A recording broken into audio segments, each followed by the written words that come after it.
Welcome to the 49ers You've Got Mail podcast presented by Manscaped. I'm your host, Lindsay Polaris, and I am joined by Robbie Gould and Taybor Pepper. Thank you guys so much for joining us in studio today. Well, thanks for having us. Thank you. Appreciate it. How's it feel to be back in the sunny California weather? Well, it's not going to be so sunny on I Sunday. know, that's what I also was going to say. I was like, it's not going to stay that way. I don't long. pay taxes for the rain out here, that's for sure. What has been the adjustment been like, just switching gears over to Seattle week and getting excited and pumped and ready for that home opener? Well, I think a lot of it for us especially is, a 24-hour rule. Soak it up, kind of learn from your mistakes, and then after 24 hours, come usually Monday after about 2 o'clock, I'm on to the next opponent. So for us, we've already started on Seattle. We know the mistakes we made last weekend that didn't help us win the game, and I think our focus has actually been awesome this week already, from install to what you kind of saw at practice today. So the guys are super locked in and ready to roll. All right, so as promised, we're actually not going to talk a lot of football. We want to hear about you guys. And I know a lot of people are familiar with you too, since you've been established on this team for a while now, but I would love to hear about your guys' origin stories, because you actually had regular people jobs prior to being in the NFL. Well, I'm going to let Pepper, he has probably a better story than I do, so I'll let him kind of take the lead on this one. Yeah, so I graduated from Michigan State in 2015 and kind of had a slow start to get into the NFL, but when I got my first call to play in a game, I was working at my mom's business and was keeping track of the games on my phone, and Sunday night, apparently there was an injury, and I got a call from the Packers and was able to get flown out the next morning. And I mean, the rest is kind of history. Kind of bounced around a lot, and now I'm in the Bay. What about you, Robbie? Well, it's kind of unique. Like, there's only 32 positions for kickers and punters and snappers. So we were just talking about it. Like, if a guy gets cut or a guy gets traded, our positions are probably the easiest to plug and play. So you'll see any one of the specialists get signed on a Saturday morning to play Sunday. So it also, in that same sense, takes us longer to get in and stabilize ourselves. So for me, when I left New England, I got cut, and then when I got cut from Baltimore all of my rookie year, you couldn't go to an employer and be like, hey, I would love to do this business job, but if the NFL calls, I'm out. I'm out, right? Yeah. So I was working construction for a buddy back home, and when I got a phone call from the Bears to come out, I actually hung up on them 3 times. I thought it was my friends messing around with me, working a true 9-to-5 as opposed to this cush job in the National Football League, right? So for us, it's kind of unique. I think our position specifically, you kind of cherish the moments that you have because ours can be the quickest to be gone, but it also takes you longer to get in. So because you are sort of, like you mentioned, these plug and play guys, you get the call one night, you play the next day. How do you establish chemistry with, probably 2 other specialists that you haven't played with before? Well, I think chemistry just naturally happens. I think it starts with Taybor, frankly, and I hate to put him on the spot, but I think we always talk about in our room how he makes our jobs easier, because if he gives the laces or does really good with the location, it makes Mitch holding the ball easier. It also makes my job kicking easier. From a punting perspective, I think, what's kind of unique is everyone kind of throws a similar ball. It's just about how catchable it is. So when it comes to me looking at it, getting ready to kick it, it's just a matter of how manufactured it can be that quick for timing purposes. But I also think schematically, other than kind of your setting and punt protection, I think, that's the hardest thing to pick up. And it's kind of like, he's like an O-lineman, and then he turns into a linebacker. It's kind of funny, like, everyone thinks he's more of a football player than us kickers.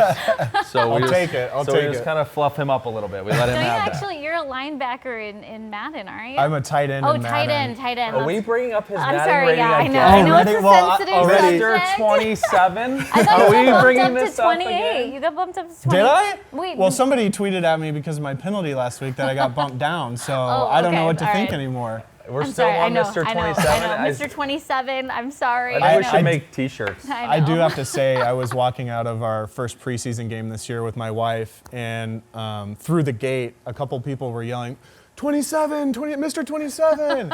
And my wife's looking around like, who the heck is Mr. 27? And I kind of like hung my head down. I had to explain my Twitter shenanigans to her, so. I get it. I mean, it's kind of cool. Now you've got a little bit of a different recognition from another angle, I guess. Right. What would you guys say is the misconception about specialists or, yeah? Well, I'm going to pivot this question, actually. Oh, okay. All right. I'm going to pivot this because Taybor is probably the most unique person I've ever been around. I think we should talk about your fashion sense. Can we talk about, if anybody watches Pep walk into a game, there's always a little flash, a little flare. Let's talk about where you get your flair cardigan, trendy. I think this last game, did you see that? The blue sweater? Let's talk about the Pepper fashion trend. I would like to say I feel like some coaches get a little bit of a headache when they start to learn my personality a little bit because I don't typically fit the mold of a long snapper. Those are guys who keep their head down, don't talk a lot. Yeah. And if you've known me for a week, you know that I don't really fit in that mold. So I let my play do the talking, and then I'm a big believer in look good, feel good, play good. So I'll put it that way.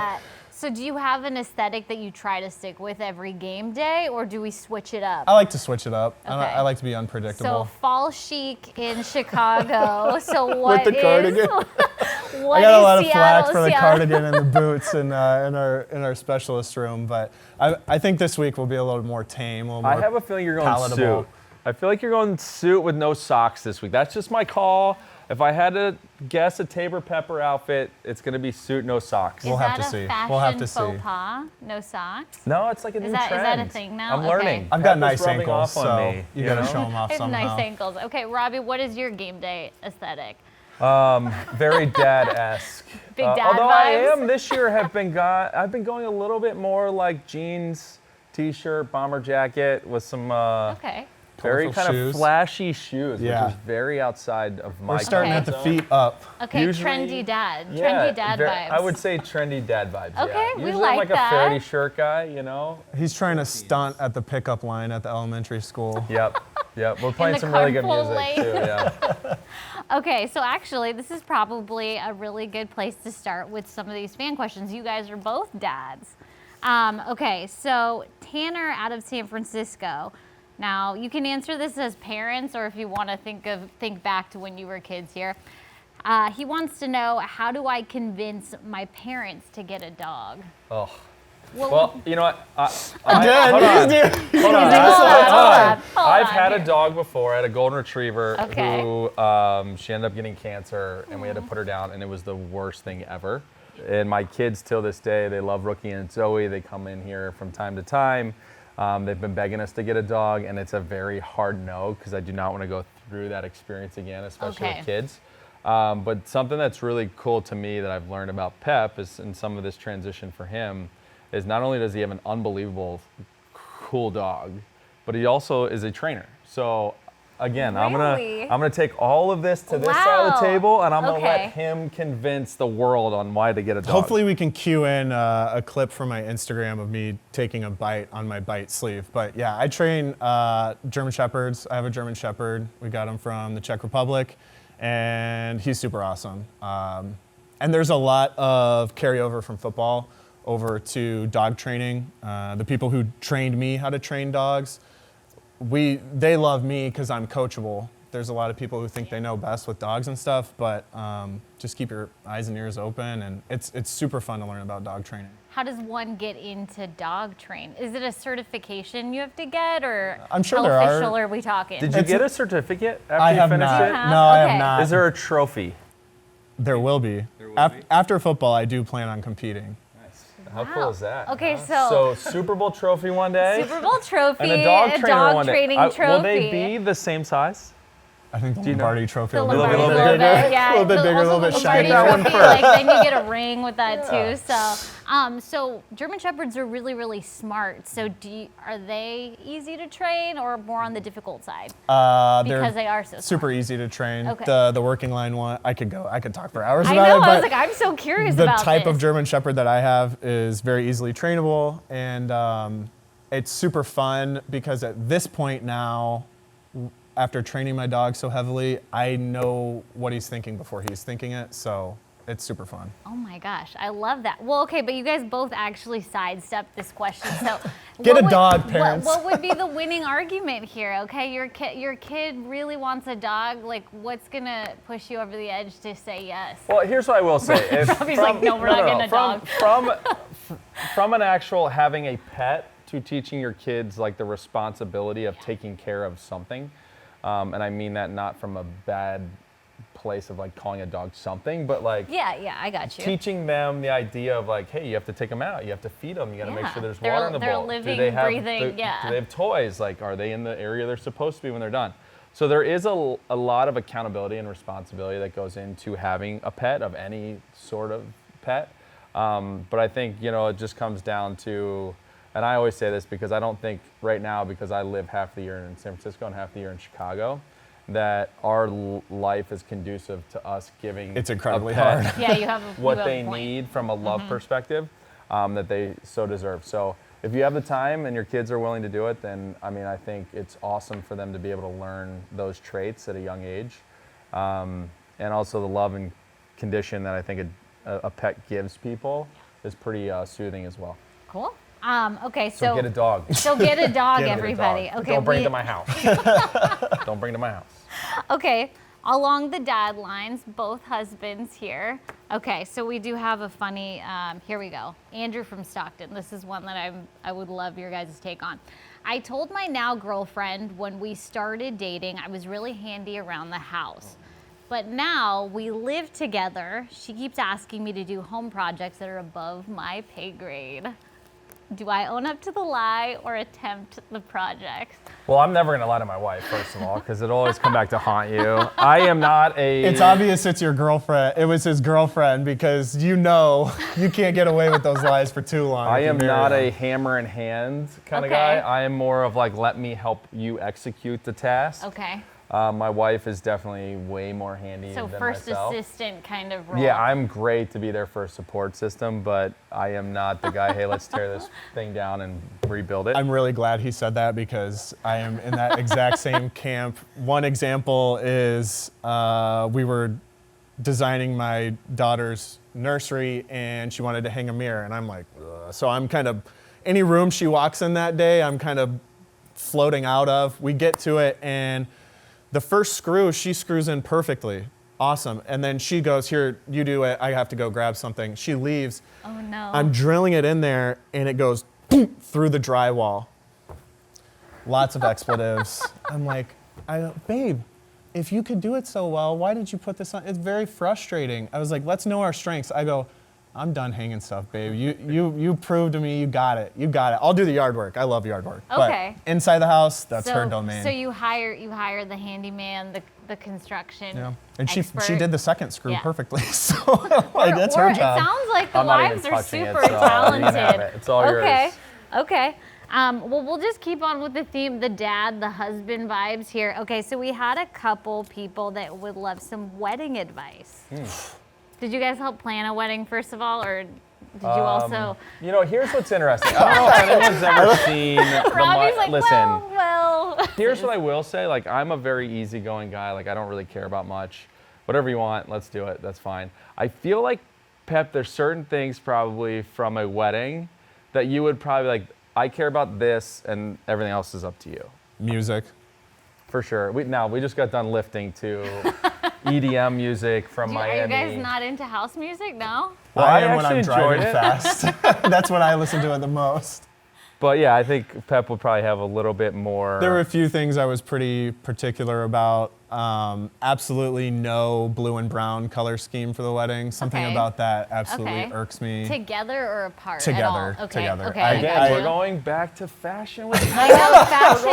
Okay, I understand. He's got a Fashions. color palette. Yeah. And then, oh my God, you're right. The suit I was adamant about. I'm He's telling you, remembering. But the rest of it was fine. Really, the only thing I nixed, which she knew was going to get, was the one tent that we agreed on was X amount of price, and it was a beautiful tent. And she brought one to me, and I could tell by the way she approached me. She was like, "Oh, could we do this one?" It was double the price of the other one, and the other one was great. No shot. Oh, shot down, shot down. No shot. Okay, well then maybe you'll have a strong opinion on this. So Axel from Hayward wants to know, should he spring for the chocolate or the nacho cheese fountain? Because he can't get both. Chocolate all day long. I think chocolate's a good It's gonna stay. I think it's more way wedding better vibes, than a right? nacho. Yeah, Nachos like kind of tailgate But here's or. the thing, I don't Keep know the what's kids themed. away from it though, because Yeah. that'll get messy, and you don't want that on the wedding Okay, dress. so Axel, the chocolate fountain. Maybe okay. a no child wedding. Add some fondue. Yeah, some strawberries. Yeah. little Rice cake, Krispies on cake sticks. bites. Yeah. Yes. Okay. And then Vivian from Milpitas would love a wedding walkout song suggestion. Oh, See, I can't pick that for, because here's why. I feel like walkout songs are all meant towards They're whoever's personal. personality, and it's meant for like them to be personal. You know what I Okay. mean? Like, What was yours? you know what? It's funny. So my kids and I, we are, and my wife, I should say, we include her in there from time to time. But we're trying to hit all 32 parks, baseball parks. So obviously every batter has a walk-up song. Yep. And my wife's really into music. My kids are really into music. They don't listen to a lot of country, and I do. So I'd probably pick any country music song. Any country song, Yeah. okay. Although the Mets Diaz entrance is awesome with like the bull in the ring. Ooh, I like I that. feel like that would be awesome to do a kickoff to. So maybe we can do maybe that that. on Sunday. You know. What about you, Taybor? that reminded me. That was one thing that I asked for was the walkout song to the reception, and we did it to "Father Stretch My Hands" Part 1 by Kanye West, and before his first verse in that song. So Was it choreographed or it was freestyle? it was timed. Timed, okay. We had to walk on the little dance floor at the drop of the intro. So, and it worked out perfectly. I like it. Okay, so I feel like specialists are the guys that don't get as much love. What are you trying to say? Well, no, I appreciate Oh, you okay, guys. all right. Obviously, There we go. obviously, There we go. like, I know that All right, you guys perfect. are important here. Okay, so I think there's a lot of questions just surrounding around your roles and like what happens at practice. Mac, Nothing. But continue. I personally, I do see them practicing, just so everybody knows. So Mac from Grand Rapids wants to know, when you're not kicking, when you're not snapping, what are you doing at practice? A lot of this, a lot of bantering back Dabbing and forth, a lot of gossiping. yeah, a lot of talking about the game plan. You know, there's certain weeks that are different than others, so you know, we're like pitchers. There's only a certain amount of reps that you're able to do Right. throughout the day, so we find ways to fill the other 2 hours of practice for the 5 minutes we have to actually do something. But it's kind of unique. Like it's having Coach Schneider here and August and Harp and the guys that we have in our room. I think it makes it very fun all day to go to work, right? So usually we're just chirping at one another, having a good time, and then sometimes it's fun because you get to know that person a little bit deeper because he is a new father, right? He's going through things that I went through 9 years ago, right? And it's kind of unique to be able to hear those stories and just kind of share those moments together with each other. Is there ever too much time together? Oh, 100%. Absolutely. In any specialist room you've ever been in, there can be too much time. At what point do you guys just know to sort of tap out from each When other it's and right like and you just kind of walk away Yeah. in the other direction, Well, or how does that happen? It just organically happens. And kind of you a can kind scatter of tell and- people's moods when they walk in the Yeah. morning.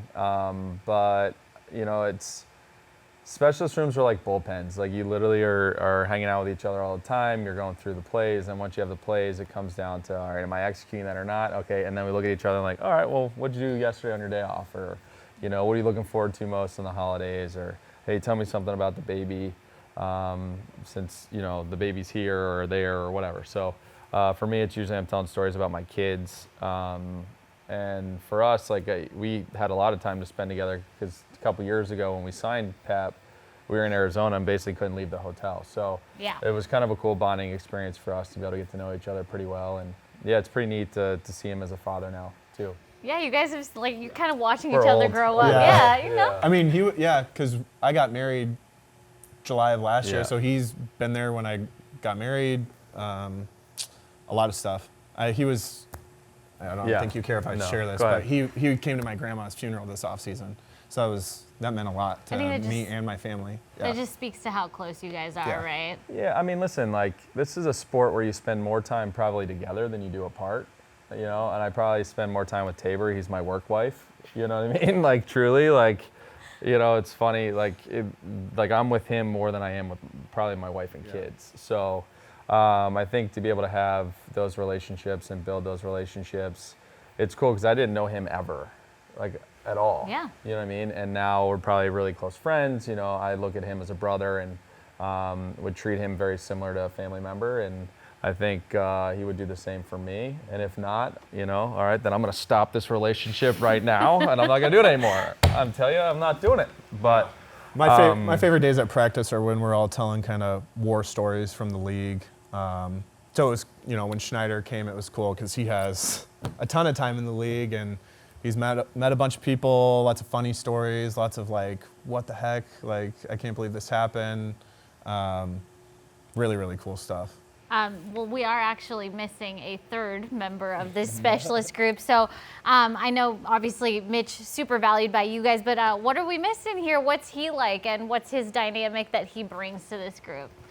He's funny, man. He, obviously, I'm so bad because when I hear an accent, all I want to do is copy it. So half the time he's tutoring me on my Australian enunciation. How's that coming, by I the know, way? how is that It's going? going pretty good, but nothing Do you too. want to give us I something? know, would you like Oh, to man. drop something for us here? Well, whenever I say Mitchell, or if I say Mitch, and he's still not paying attention to me, I'll go Mitchell, kind of with that little Australian twang to it. And then I get a kick out of it because my great grandma was from Australia. Oh, so there's some So connection there. she called me Taybor my whole life, and so now I hear it every day That from Mitch. soft? Did she do it that soft? Taybor. Oh Did yeah, you she very was soft? screaming at me probably. And now the video guys all call me Taybor whenever they see me, and that I always get a like kick it. out of that. So Perfect. Okay, so along those lines, do you guys have a funny special teams memory? I don't know, something maybe embarrassing, funny? honestly, the trauma bonding in Arizona when we were all stuck there was pretty intense. Like just being stuck. You know, football was hard enough during COVID, and then you just get shipped away from your family. Yeah. We went through Christmas there without anybody.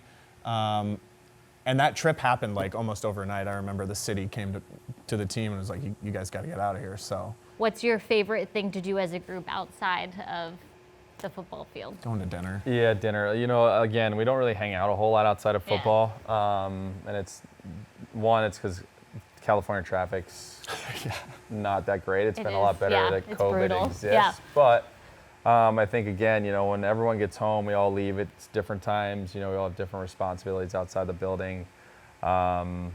So for us, is if we're on the road, we try to go to dinner every now and again. We try to do something, maybe, I know if it's in training camp and we go for a week long, we'll try to go to a sporting event. But for the most part, it's just go home, get your rest, and come back and get ready to work again. Just last question for you. Oh, Hold on, sorry. I have a question. Because Yeah. I mean, Oh, so why? I am a dad of 3 Okay. boys that are 8, Okay. 7, soon to be 4, whatever. And my kids are into Pokemon. One of Pep's This is newest, probably you. now he's educating me a little bit. Okay. One of Pep's newest endeavors is into trading cards. You'll see his unveiling on a lot of the social media probably the night before the game or Fridays. But tell people, because I know you're a big gamer too, tell people about the Pokemon world. Oh my God. How you got into it, I why'd you would get love into to hear it. this. Yeah. I mean, as a kid, I think You did wear a Pokemon shirt to I the did. game in Minnesota. I did. I had to represent. Yeah. And That was his first unboxing of the season. So Yes, can I, it say, was. I can't prep big this any event. better. Yeah, I can't. know. They set me cannot. up. I Silver hope I knock it platter, out. like So, right here. Yeah, I mean, I think a lot of people my age, I'm 28, grew up with Pokemon like when it first came out. You had the movies, the games, the trading card game, and anybody who's been in the trading card game scene knows sometimes at the tournaments when you're actually playing the game instead of just collecting them, there's like older guys there that have adult money who try to beat up in the card game on the kids. Back in my day, I used to beat those guys up in the game. So I loved Pokemon. I was obsessed with it. And then obviously growing older, kind of strayed away from it. But during COVID, there was a huge surge I was going to say a resurgence of trading cards selling for a ton of money.